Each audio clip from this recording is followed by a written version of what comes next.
அப்போ நாங்கள் பவுலை பார்த்தா கேளுங்க, அப்போ நாங்கள் பவுலை பார்த்தா யாருக்குமே விருப்பம் இருக்காது. ஏன்னா அவ்வளோ கருப்பாக இருப்பார்.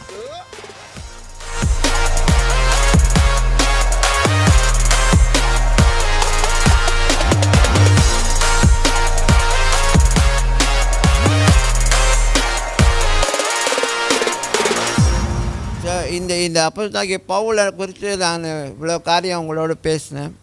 நான் இன்றைக்கி ஒரு காரியம் உங்கள்கிட்ட சொல்கிறேன்.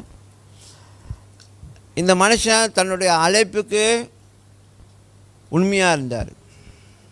இந்த மனுஷன் அந்த அழைப்பை நிறைவேற்றத்துக்கு எந்த எக்ஸ்டெண்டுக்கும் போனார். கேளுங்க, கொஞ்ச நேரம் நான் சொல்கிறத கேளுங்க. இந்த அப்போஸ்தலனாகிய பவுல் சபை மக்களை, கிறிஸ்துவங்களை துன்புறுத்தி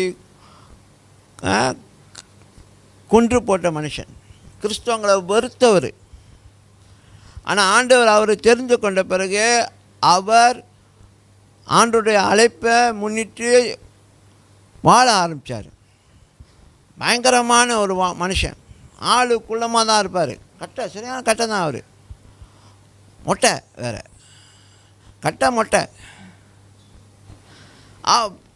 அப்போ நாங்கள் பவுலை பார்த்தா கேளுங்க, அப்போ நாங்கள் பவுலை பார்த்தா யாருக்குமே விருப்பம் இருக்காது. ஏன்னா அவ்வளோ கருப்பாக இருப்பார்.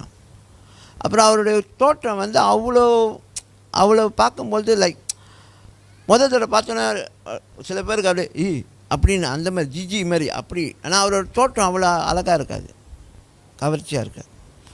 ஆனால் அந்த மனுஷன் ஆண்டவருக்காக வாழ்ந்தார். அந்த மனுஷன் ஆண்டவருக்காக ஆண்டவருடைய ராஜ்யத்துடைய காரியத்தை பிரசங்கிக்க எந்த எக்ஸ்டெண்டுக்கும் போனார். இவர் தான் சொன்னார், இந்த ராஜ்யத்தின் சுவிசேஷம் உலகம் முடிவு பரியந்தம் நான் பிரசங்கித்து விட்டேன். என்னது கேளுங்க, நல்லா காது கொடுத்து கேளுங்க. இவர் தான் எழுதியிருக்கிறாரு, இது வேதத்தில் இருக்கு. சொன்னார், நான் இந்த ராஜ்யத்தின் சுவிசேஷத்தை உலகம் முடிவு பரியந்தம் பிரசங்கித்து விட்டேன்.